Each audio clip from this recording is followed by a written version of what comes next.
Hello दोस्तों, perform radio book channel में आप सभी स्वागत है। आज मैं आपके लिए लेकर आया हूँ बहुत ही प्रसिद्ध book rich dad poor dad की पूरी समरी। तो चलिए शुरू करते हैं। और अगर आप इस चैनल पर पहली बार आए हैं तो चैनल को सब्सक्राइब करें, वीडियो को लाइक करें और शेयर करें। परिचय। रॉबर्ट कियोस्की के दो पिता थे। एक पिता उनके रियल पिता थे जिन्हें वो पुअर डैड बताते हैं, और दूसरे पिता जिन्हें वो रिच डैड कहते हैं, वो उनके दोस्त के पिता थे। दोनों अपने करियर में सफल थे। पुअर डैड बहुत पढ़े लिखे और इंटेलिजेंस थे और पीएचडी किए थे, मगर वो फाइनेंशियली स्ट्रगल कर रहे थे। वही दूसरी और रिच डैड हाई स्कूल की पढ़ाई भी पूरी नहीं किए थे, पर वो अमेरिका के आमिर आदमियों में से एक थे। पैसों को लेके दोनों पिता की राय एकदम अलग थी। गरीब डैड कहते थे पैसों का प्यार ही सभी परेशानियों की जड़ है, पर आमिर डैड कहते थे पैसों की कमी ही सारे परेशानियों की जड़ है।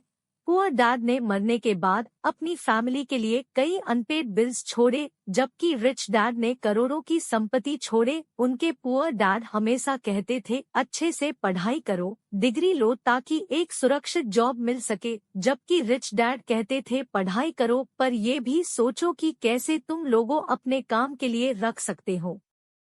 दोनों पिता की बातें अलग अलग थी, इसलिए शुरू में कियोस्की को परेशानी होती थी कि किसकी सुने और किसकी नहीं, पर बाद में वो फैसला किए आमिर होने के लिए वो अपने रिच डैड की बातें सुनेंगे। रिच डैड ने कियोसाकी को 30 सालों तक सिखाते रहे, जिससे उनकी फाइनेंशियल नॉलेज बहुत बढ़ी, और यही उनके सफल और आमिर बनने का राज है। उन सारे लेसन्स को कियोसाकी ने रिच डैड पुअर डैड पुस्तक में बहुत अच्छे से बताए हैं, और उन गलतियों पे भी नजर डाले हैं जो ज्यादातर लोग करते हैं, जो फिर उन्हें आमिर होने नहीं देती। पुस्तक फाइनेंशियल लिटरेसी के बारे में है। अगर रिच होना है तो नॉर्मल पढ़ाई के साथ फाइनेंशियल लिटरेसी भी जानना बहुत जरूरी है। रिच डैड पुअर डैड उन्हीं पुस्तक में से एक है। सिर्फ ढेर सारा पैसा कमाना ही काफी नहीं होता रिच बनने के लिए। मनी मैनेजमेंट, पैसों से और पैसे बनाना, ये सब काम ही अमीरी की तरफ ले जाता है। इसीलिए जो भी आमिर बनना चाहते हैं, इस पुस्तक को जरूर पढ़े। ये काफी सारे भ्रम तोड़ती है जो पैसों को लेके लोगों में बनी हुई है। नंबर 1, आमिर लोग पैसों के लिए काम नहीं करते। Rich do not work for money, money work for them. पहले लेसन में आमिर डैडी बताते हैं कि डर और लोग ज्यादातर लोगों की जीवन को नियंत्रित करती है। लोग पैसे कमी ना हो इसीलिए वो काम करते हैं, और जैसे ही पैसा आ जाता है तो अन्य नई चीजें खरीदने की लालच भी जाग जाता है। फिर यही लालच उन्हें और पैसे कमाने पर मजबूर करता है, और ये डर कि वो अपने बिल चुका नहीं पाएंगे, कहीं वो गरीब ना हो जाए, इसीलिए वो कड़ी मेहनत करते हैं और पैसे कमाते हैं। रिच डैड इसे रेट रेस कहते हैं। कैसे लोग डर और लालच की वजह से इस रेस में फंसे हुए हैं। ऐसा नहीं है कि लोगों को ये रेस अच्छा लगता है, पर बचपन से लोगों के मन में बैठी बातें उन्हें इस रेस का हिस्सा बनाए रखती है। बचपन से ये सिखाई गई अच्छे से पढ़ाई करो, अच्छी डिग्री लो, फिर एक अच्छी जॉब करो। अगर कुछ अलग ट्राई किए तो सिर्फ असफल ही होगे, कोई दूसरा कामयाब नहीं होने देगा, और यही बात लोगों को इस रेस से जोड़े रखती है। नंबर 2, आर्थिक साक्षरता फाइनेंशियल लिटरेसी। महत्वपूर्ण यह नहीं है कि आप कितना पैसा कमाते हैं, महत्वपूर्ण तो यह है कि आप कितना पैसा रखते हैं। आर्थिक साक्षरता सीखना बहुत ही जरूरी है।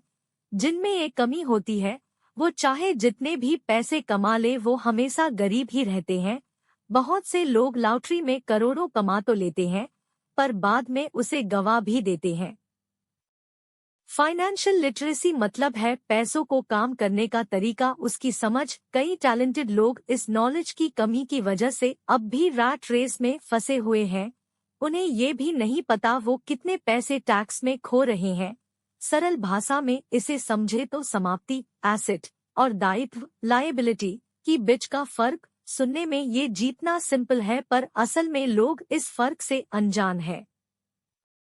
समाप्ति। एसेट वो चीज है जो आपके जेब में पैसे डाले, और दायित्व वो चीज है जो आपके जेब से पैसे निकाले। लोग ये गलती करते हैं, वो दायित्व को ही संपत्ति समझ लेते हैं, जैसे कि गाड़ी, घर, लक्ष्मी चीजें, पर असल में ये लायबिलिटी है।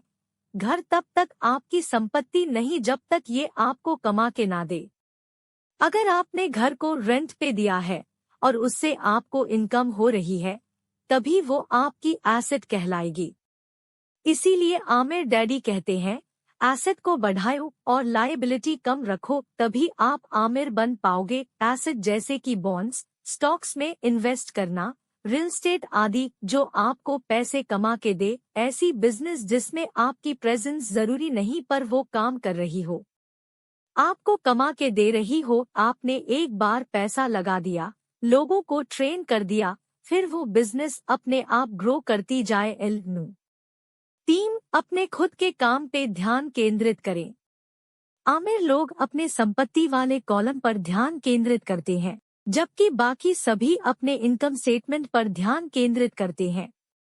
हमें खुद के काम पे ध्यान देना चाहिए। अगर आप नौकरी कर रहे हो तो उसमें वो सारे सीख लो जो आपके खुद के काम को शुरू और ग्रो करने में मदद कर सके।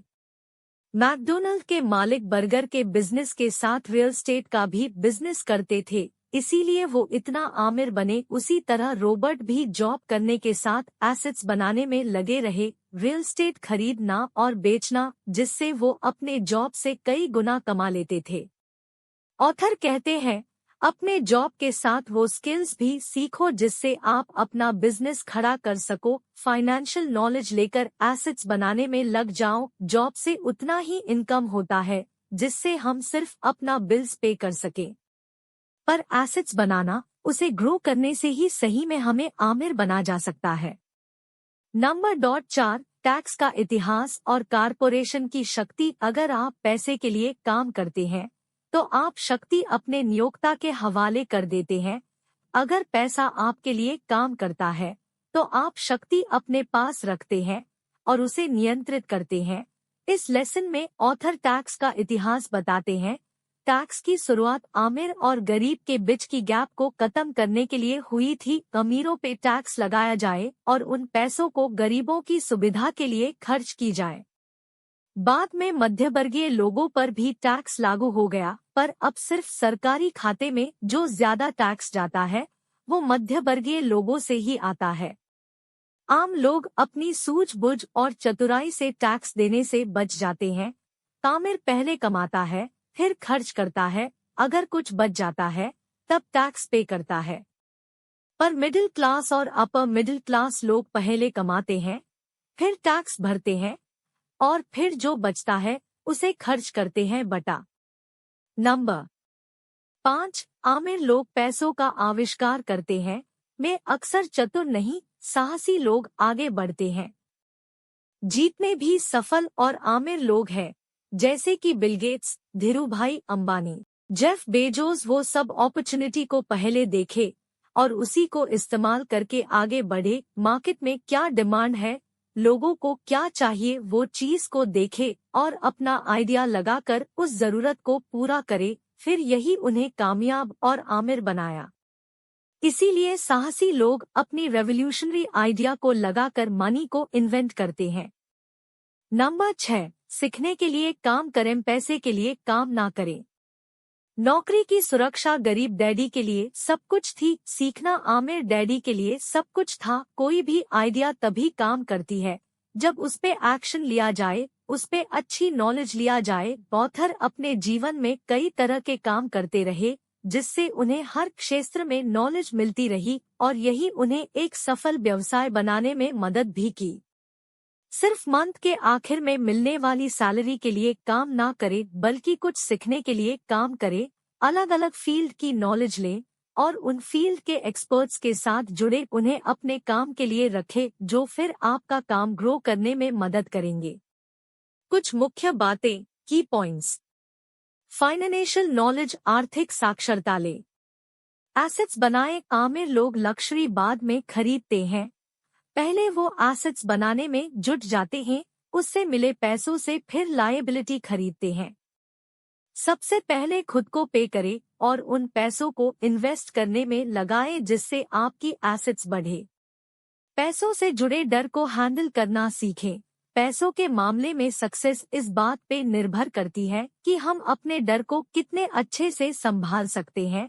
बहुत सारे लोग कई अच्छे अपॉर्चुनिटी को गंवा देते हैं क्योंकि उन्हें रिस्क लेने से डर लगता है। सेलिंग स्किल सीखे। कई टैलेंटेड लोग पिछड़े रह जाते हैं क्योंकि उन्हें अपनी कला बेचने का स्किल पता नहीं होता। कई लोग अपने मार्केटिंग टेक्निक से साधारण चीज को असाधारण बनाकर मशहूर कर देते। सबसे बड़ा एसेट आपका मस्तिष्क है, उसकी एबिलिटी को बढ़ाएं। अच्छी स्किल्स और नॉलेज से ये कभी ना कहे कि मैं ये खरीद नहीं सकता। जब हम कहते मैं ये नहीं कर सकता तो दिमाग उसके बारे में सोचना बंद कर देता है। खुद से पूछे मैं ये कैसे खरीद सकता हूँ, तभी दिमाग नए नए तरीके को ढूंढेगा, अपॉर्चुनिटी को पहचानेगा और उस पे एक्शन ले। खुद पे बिलीफ रखें।